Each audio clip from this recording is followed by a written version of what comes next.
guidelines. Thank you very much. Just a quick update on the varicose vein guidelines.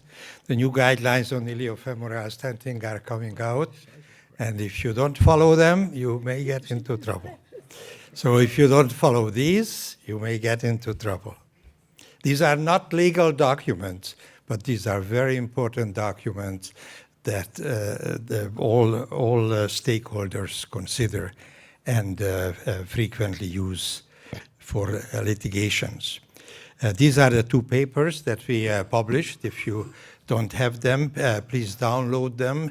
JVSV now is open access, so anybody can download it, and please use them as your reference. These are now really evidence-based guidelines. You can see that just for these guidelines, we used 43 meta-analysis and systematic reviews and 91 randomized controlled trials. So the scientific evidence of the recommendation is quite solid. We just published this book last year. If you don't have the book, it is available now. And at the end of the book, we actually have all guidelines, 155 guidelines, 149 consensus statements on both acute and chronic venous disease. The importance of the guidelines that they are, again, evidence-based. We clearly looked at the benefits and the harms of the different procedures that you use in similar patients. You considered alternative management. Should we do one or should we do the other? The authors declared competing interests and it underwent peer review. The guideline has recommendations and the level of evidence, and they are color-coded for easy comprehension. Just a couple of the guidelines. We talked even during this session that duplex scan must be performed in a patient in standing position whenever it's possible. If standing is not possible, the next position is a sitting position. But unfortunately, still too many patients get duplex scanning in a supine positions. Large number of false negatives, large number of false positive in those patients.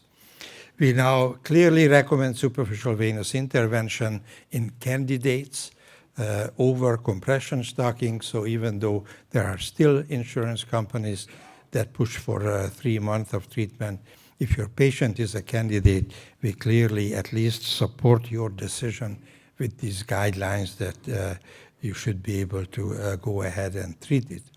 For saphenous ablation, we suggest either thermal or non-thermal techniques. We did not find scientific evidence on a difference in outcome. Non-thermal technique now includes the microfoam, polytoconal microfoam sclerotherapy. So it actually lumps all FDA-approved non-thermal techniques. For C2 patients, we recommend against perforator treatment concomitant with saphenous ablation during the first procedure. If there is recurrence due to perforator veins, obviously that should be treated, or if the patient comes back for a second visit and there are perforators responsible for residual varicosities, those should be treated. We recommend saphenous ablation and concomitant treatment of varicose tributaries, understanding that this evidence is low to very low. There are patients who clearly need or want to have staged repairs, and we realized that the panel pushed for concomitant treatment because patients usually come in to treat the varicose veins and not to ablate an incompetent saphenous vein. But we understand that there are medical reasons and other that actually requires staged repair. The guideline really for the first time looked at medical therapy, and we found that in the literature there is quite a bit out there, even though in this country these drugs are sold as supplements. All over the world they are sold like drugs, and large number of prospective randomized studies are available.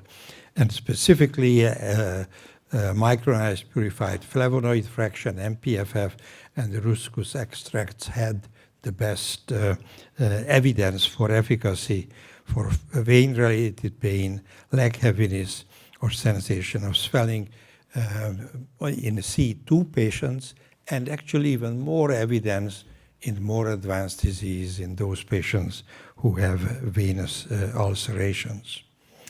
Consensus statement: in asymptomatic patients with varicose veins, prophylactic intervention does not prevent progression of the disease, so we do not support performing prophylactic intervention to prevent progression. For an average risk patient who is asymptomatic following thermal ablation, we recommend against routine post-procedural duplex ultrasound scanning. We thought that based on the literature, it's really not cost-effective. But we are talking about average or low-risk patients, so high-risk patients or patients with thrombophilia clearly should have post-procedure duplex scanning, and currently after non-thermal ablation, like Varithena, we still recommend duplex ultrasound scanning. There are guidelines in these documents on management of ART. This is a term that we introduced, ablation-related thrombus extension, because EHIT clearly is not a good term for non-thermal ablation, thrombus extension, and so instead of EGIT and EFIT and EHIT, we thought one word hopefully would be better, and we call it ART. We give guidelines on the superficial thrombophlebitis treatment, bleeding varicose veins, or management of superficial venous aneurysms. I think these guidelines are trustworthy and evidence-based. They should be among your most important references for up-to-date management of chronic venous disease. So adopt these recommendations to provide the best venous care to your patients. Thank you very much.